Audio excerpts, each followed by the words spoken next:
Karen, it is so nice to have you back. I remember we launched a couple of years ago the first edition of your book, and we're here in New York City at our office at Enigma. Excited for this event a little later today where we get to launch edition 2. A lot has gone down in the last couple of years when it comes to all things small business. So just wanted to remind everyone and ask you from the beginning, how did you become so passionate about this topic? Would love just to remind everyone a little bit of how you got into the business of small business. Well, Hicham, I am really delighted to be here to launch this book, the second edition, and to be with Enigma in this process, because Enigma really shares this passion for small business. And when you and I began talking some number of years ago, you were really breaking through in the area that is the subject of this book, which is how technology is going to transform small businesses. My passion really starts from my family, which grew up in small businesses. Really, my grandpa Jack came here with nothing, started a textile business in the back of a shoe shop, and with 2 machines grew it into a business that provided for all of us and the extended family. And all of my grandparents, have this same story.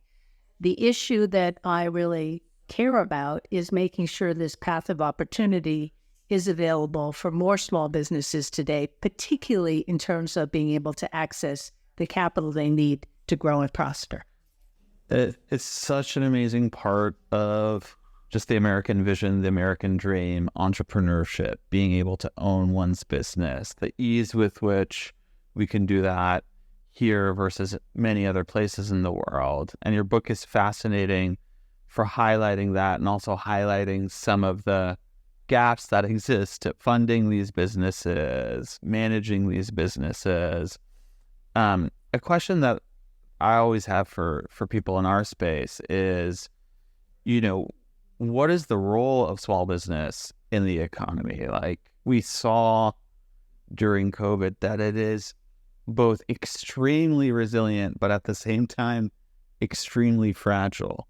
There's like this dichotomy consistently when we talk about small businesses, which I'd love to touch on more. But just off the cuff for you, when you think about small businesses, place and job in the economy, what do you think of first?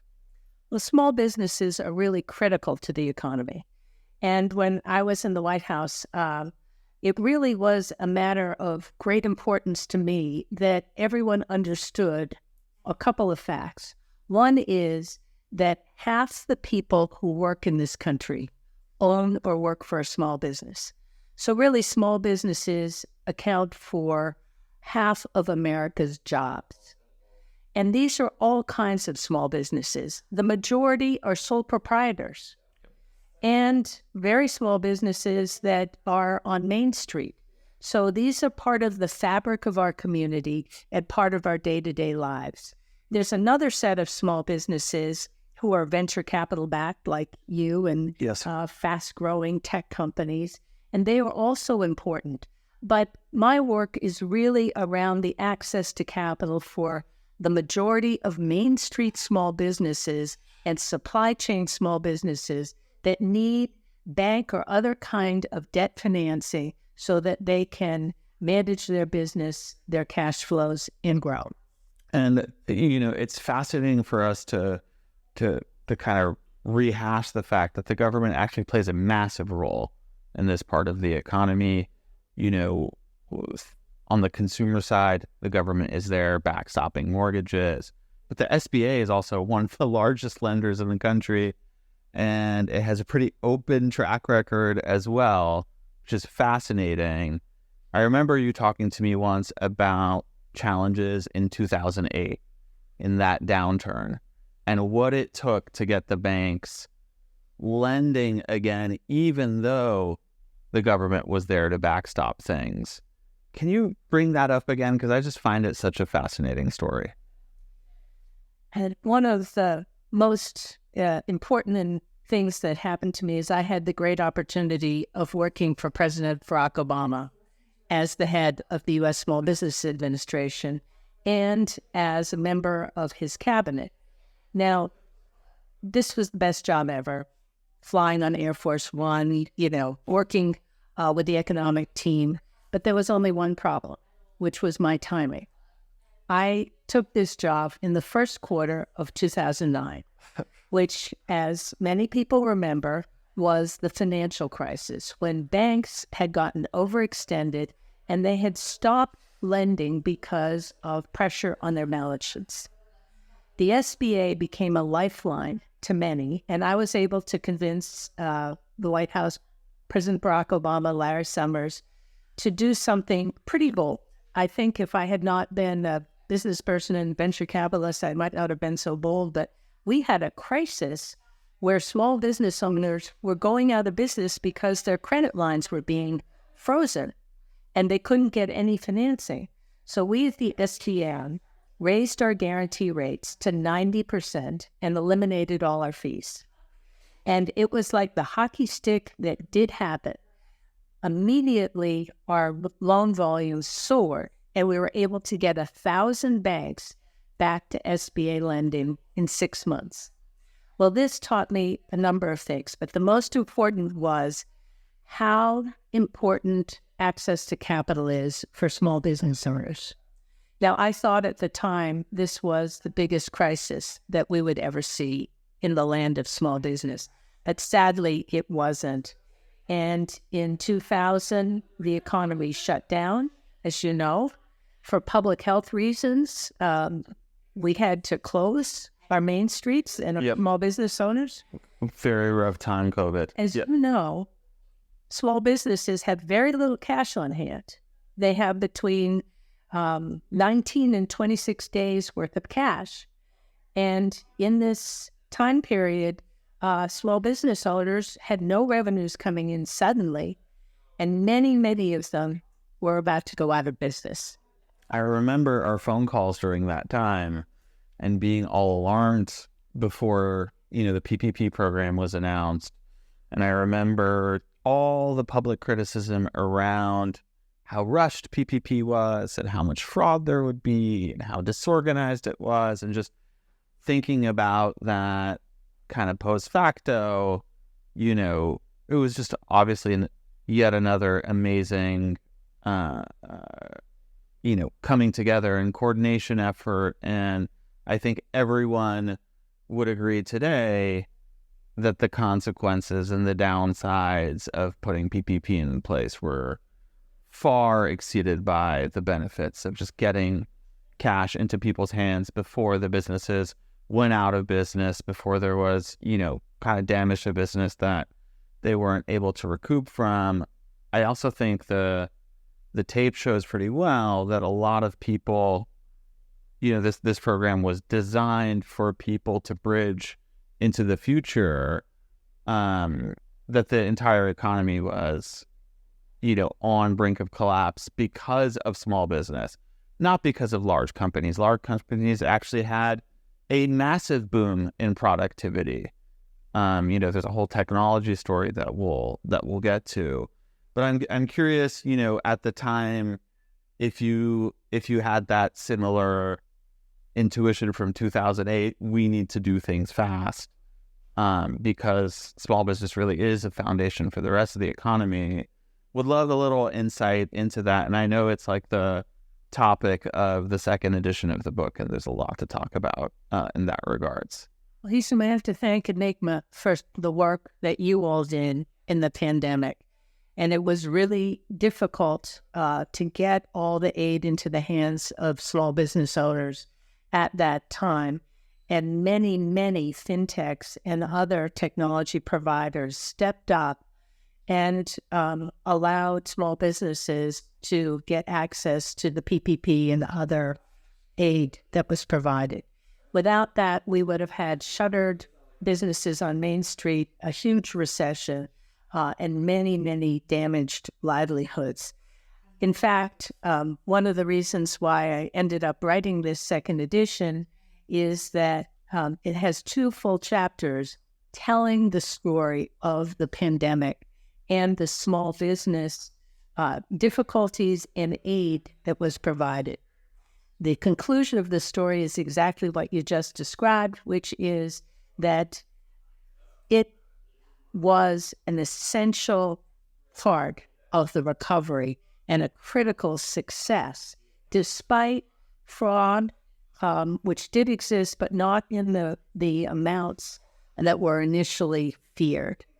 And small businesses were able to get up and running and bridge their cash flows to survive. And correct me if I'm right, like the global response was very different to that in the United States from an economy point of view. Like we prioritized getting recovery to businesses versus directly to people. And that's a very American thing. Would love the words of wisdom on that. I think it's, not quite unique, but definitely, quote unquote, on brand for the U.S. and the kind of economy that we're building. Well, small business really is a critical part of... To your point, 50% of the people, right? It's a critical part of the economy, and it's a critical part of how America thinks about its own opportunity and its own image. Yes. So it was a bipartisan effort to really help small businesses. But an interesting thing that happened in Europe and other places is that they have data on small businesses that we don't have. Yes. And you are the master of data. Yes. About small businesses. So you know that we have a gap in that we don't have a registry of American small businesses. So it was very difficult to know who was a legitimate small business when aid was needed. Yep. Other countries in Europe, Denmark, other places just picked up their data set and sent the money to small businesses immediately from that information. So we need to think about, as a country, while respecting everyone's privacy, how we make sure we are prepared to help our small businesses using data, using resources that we might have in the future to know who needs help and how that help is properly being used. Correct. I love this question, and I love this problem.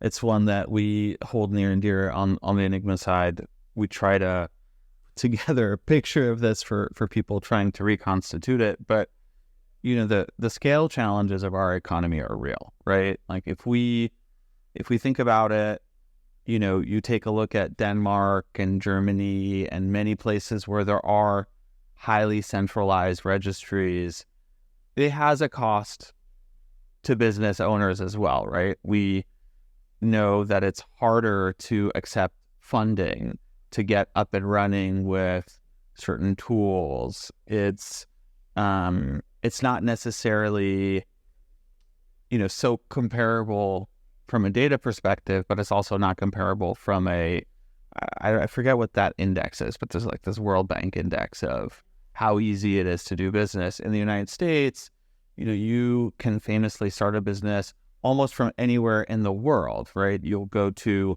Stripe Atlas for instance, and, click a couple buttons, start an LLC. We have a big funnel approach to entrepreneurship. And then, companies like ourselves and others help fight fraud and illegitimate businesses and, businesses about to fail, help fight the negative impact of all of those things in the financial system later. I think it's a choice rather that there's like a feature, not a bug, so to speak. But then again, there are levels of coordination that we just don't have. And I'll give you for instance, and I love your take, the recent kind of FinCEN directives around reporting beneficial ownership. That has been a big problem for our clients, financial institutions, banks, et cetera, collecting certain ownership from people when it comes to small business. How do you feel about this yin and yang of making it easy to do business, but also having all of the data one would need. I'm a fan of having more data. Yes. Around small businesses. I think it helps with better policy. I think it helps small businesses be able to protect and identify themselves and access further programs. If you think about American small businesses, it is a great boost that one can start a business so easily in this country. So we wouldn't want anything to get in the way of that path to entrepreneurship. And I will say, the number of small businesses is skyrocketing. Yeah. New applications since COVID has just gone through the roof. I think technology is a big factor in that as well. But that also leads us to need to make sure that this new crop of small businesses who are young and probably technology enabled have a path to get the capital that they need. Let's talk about technology for a sec before we get to that path. I think one thing that has been fascinating to me recently is just this kind of dual reality in between the consumer trend and preferences and all of this technology that's allowing smaller brands to become household names, so to speak. Like if you were to ask someone, in the, let's say 40 years ago, right? If people would be buying from so many distinct brands that don't belong to Procter & Gamble for, their home goods or toothpaste or whatever it is. Like that I think would have really shocked people. The idea that the entire industrial economy underneath the products that small business makes has become somewhat of a shared platform. So I find the economic reality really interesting. I also find it really interesting that this is very consumer trend driven. Consumers don't want to associate with very large companies anymore. They don't want to go to Baskin Robbins. They want to go to the small ice cream shop. They know they're like selecting a product mindset change. Where do you think all of that comes from? Or is it just hearkening back? We're finally like learning our ways. We're, wanting to get back to this era in time where we do just go to Main Street for our goods. The history of American small businesses really is the sole proprietor, the Main Street shop. Yes. The unique small business owners. It was a bit taken over by the big box stores, by chains, by Amazon. And now small business is rearing its head back because the consumer and the customer want choice. They want options. They want creativity. And the small business can provide that in a way that is unique and develops a relationship and a trust. Yep. And I think that is a great part of America's creativity and innovation. The customer wants it, and the small business can provide it. What we need to do is create the modern infrastructure for those small brands to be able to compete or coexist with the behemoths, Amazon. And we're seeing that, right? Like Shopify has done an incredible job. The consumer experience of checking out from Shopify, I actually prefer to some of these larger places, right? There's, tends to be just so much more ease of use because these platforms have come to kind of fill in the gaps for small business from a technology standpoint. But there's also, all of these non-digital things that have happened. Third-party logistics is massive. Getting fractional time at a factory somewhere is massive. Importing directly from a supplier abroad because they have reviews on Alibaba. Like everything has kind of come together to make scale easier for small business. When people talked about crypto decentralizing the economy, I was always thinking no, the real decentralization of the economy is how people produce and sell things. What the actual instrument is for how they trade is kind of a second order concern. I'm curious if you saw any of this coming, and if anything, what pieces of technology fascinate you the most in helping small business? Well, the pieces of technology that fascinate me the most really have to do with the advances that are happening that are data-driven. Yes. And data gives you new insights into your customers, into your markets, into your suppliers, and we hope into access to capital. Yep. The platforms that exist today are extraordinary for the customer seeking a new innovative product, but also for the small business owner to run their business. And they are uniquely positioned to take advantage of the biggest trend in small business lending right now, which is embedded finance or embedded lending. The painful process that exists today is that a small business owner who wants to get access to capital has to Xerox a pile of their tax returns, walk down the street, and present that to a loan officer that then fills in an Excel spreadsheet and weeks or months later comes back with an answer, which may be yes, maybe if it's no, they have to go down the street and start again.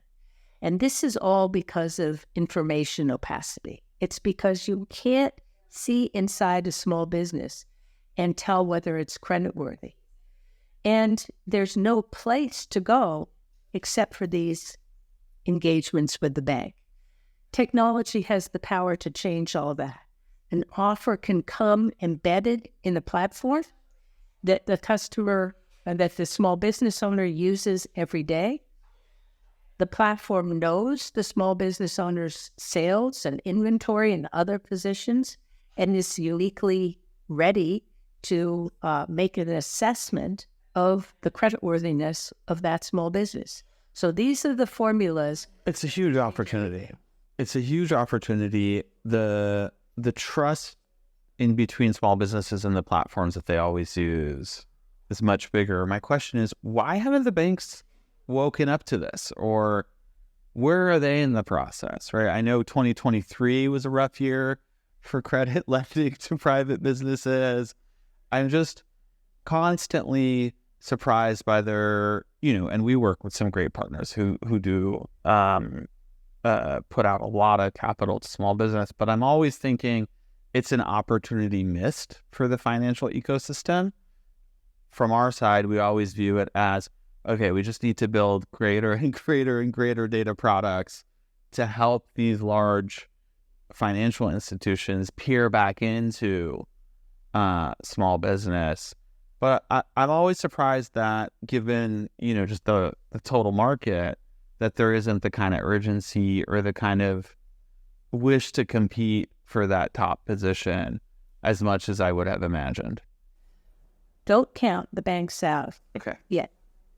I love America's banks. We have a unique banking system because we have so many community banks. Correct. And I actually talk about this in the first chapters of the book. What was it that created so many banks in every corner, in every town in America? Now, we are losing some of these community banks. Yes. They are consolidating and they're under pressure. But there is a theory that these small community banks could become one pillar of the new small business lending ecosystem. Here's how that might happen.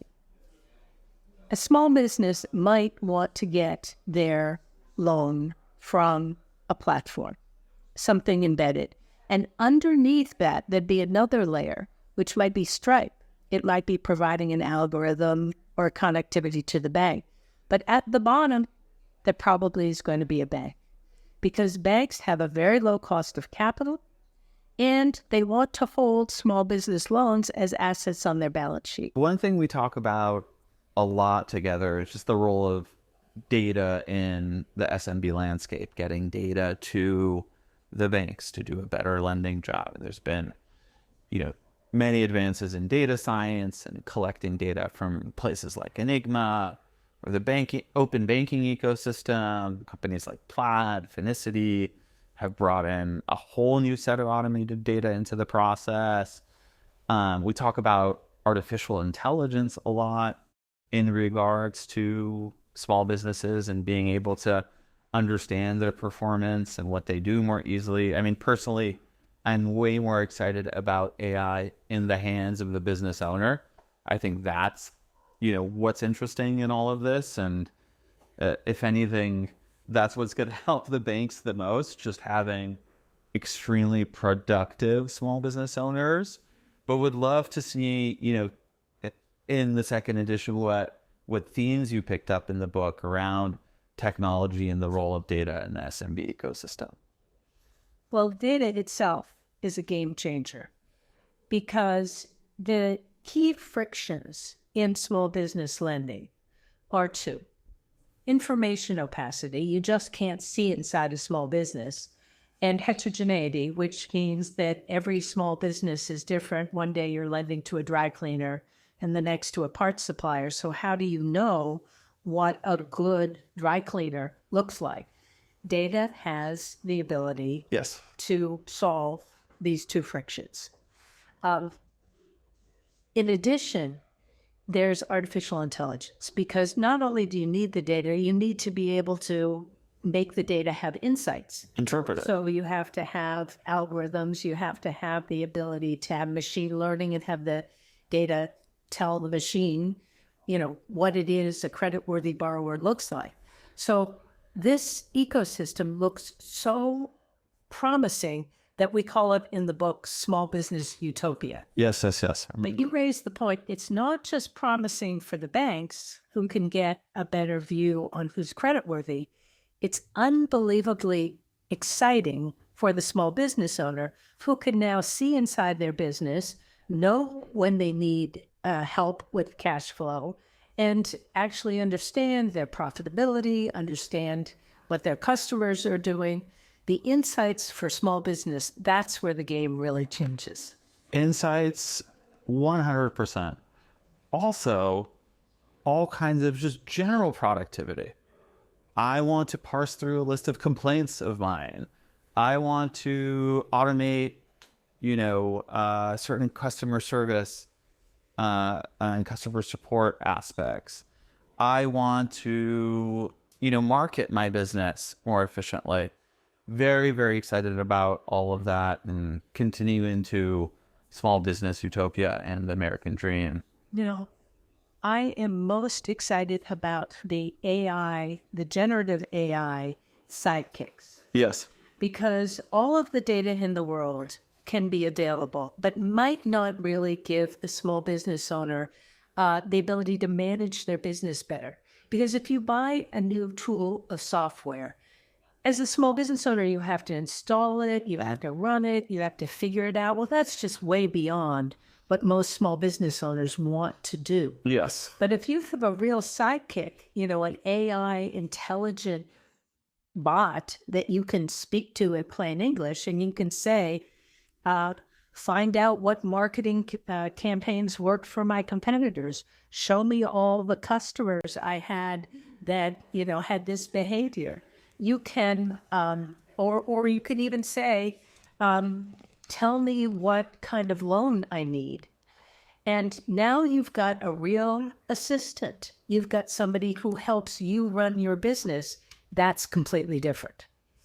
One more thing. Think about all of the people supporting small businesses, the merchant platforms. We talk about this one from time to time. Our friend Dana Atkinson over at Odeco running basically this platform for coffee shops, supplying them everything from milk to croissants to eggs to insurance to all of these other things, using things like AI to do inventory management to make sure that the small business owner, doesn't over order on Tuesdays, because that historically is the low point in their sales.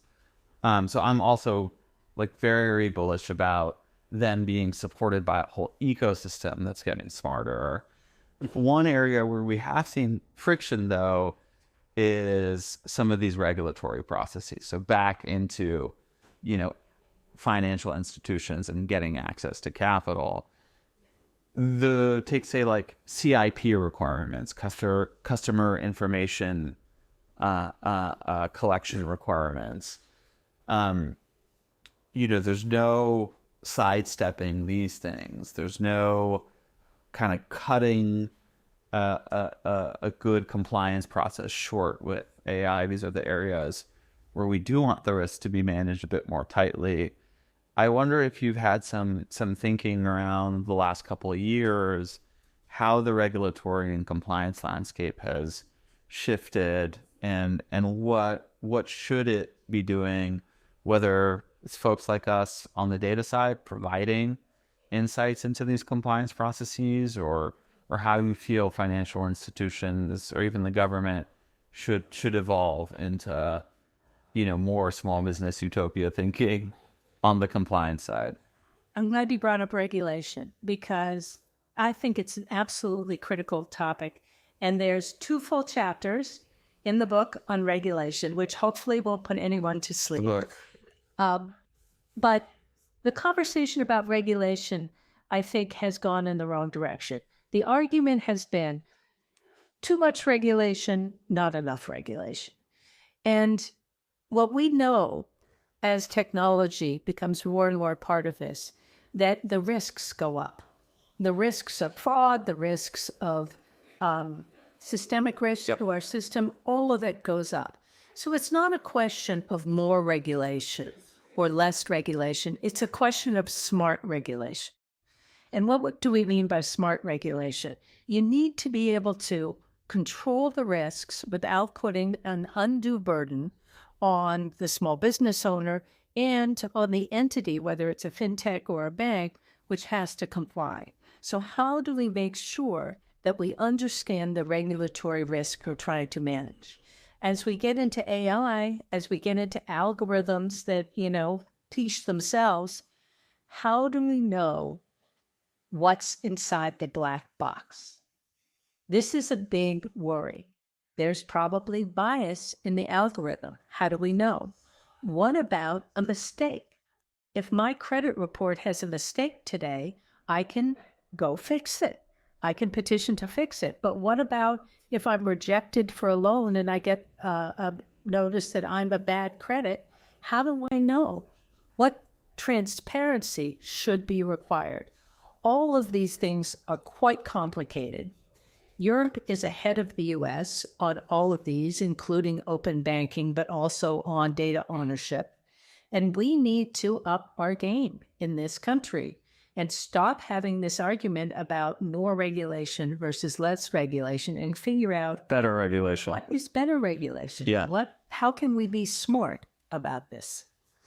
Understood. I know it's not always easy to take these big complex things and bring them all together, from government to technology to all the small business stakeholders, but I'm confident we're getting in a better and better place. And I just have been emboldened by like the CFPB has been able to do on the consumer side, and just the nimbleness with which the government acted in the wake of all of these fintech scandals when it came to kind of banking as a service, where the regulation kind of slipped a little and the screws are tightening real fast.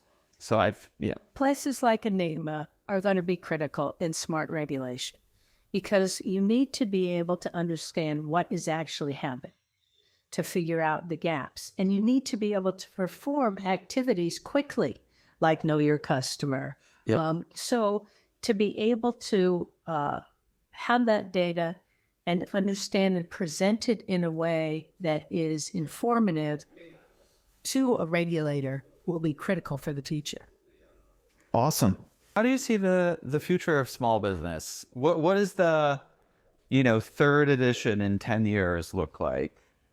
Well, I'm quite optimistic about the future. And in fact, I think the game is changing in an extraordinary way, because small business owners really are going to be able to access different kinds of capital, have more options, and they are going to be able to get smaller loans to smaller businesses in a way that doesn't create more systemic risk, doesn't create more risk. It's the ability to find those small business owners who are creditworthy, to understand where the gaps are.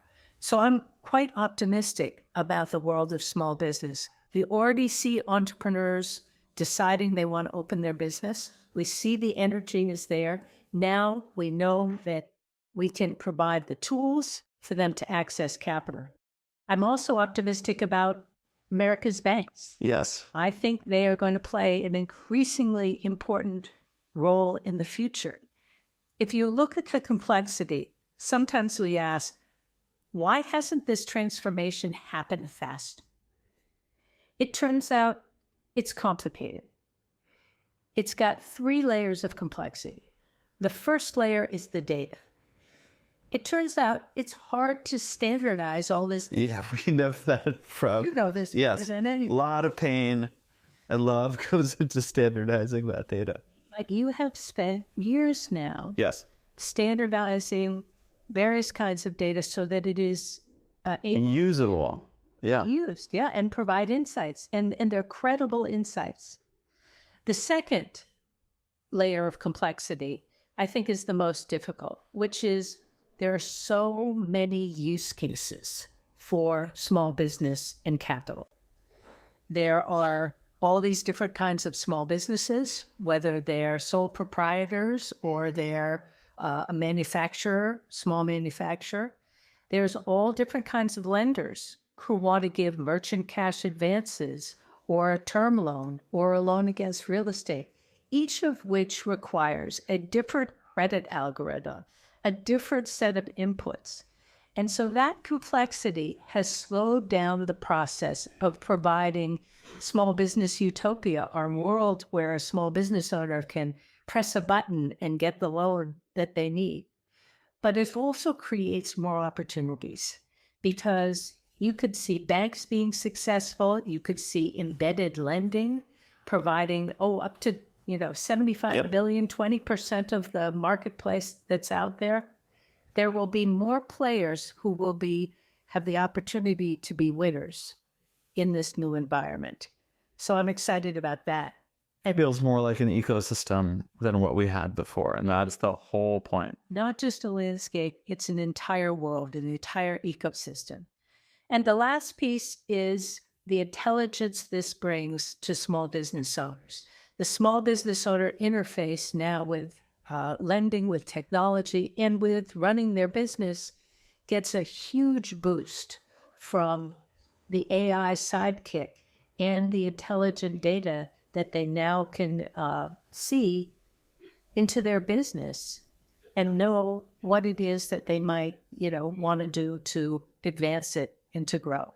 So all of these things make me more positive about the opportunities that are out there and the potential success for so many of the new entrants who might take part in this future. Love that. What are the biggest gaps, in your opinion, to getting credit to small business? There are tremendous gaps in today's small business credit market. We know this because the SBA has about $100 billion in their loan portfolio. And that is all money that wouldn't be given otherwise by a bank, because they can't quite get to the credit box of a small business.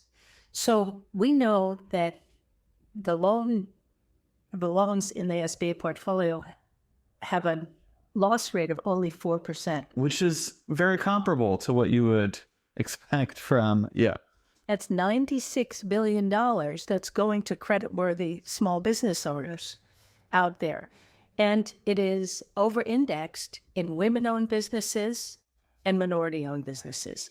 So because of the frictions that occur in the small business lending market, we are missing so many creditworthy small business owners. The point of using technology to improve small business lending is not to give every small business a loan. You don't want to give a small business a loan if they're going to default, because it's bad for the lender, but it's really bad for the small business owner. You want to find those small business owners who are creditworthy, but the bank just can't see it. And that's where technology and the algorithms and the big data are going to have a game-changing effect. All right. Well, thank you so much, Karen, for being with us today. Excited for the event later, and to every... For launching the book again, and thank you for all you do for America's small businesses. Oh, no thanks needed. We're very excited to do it.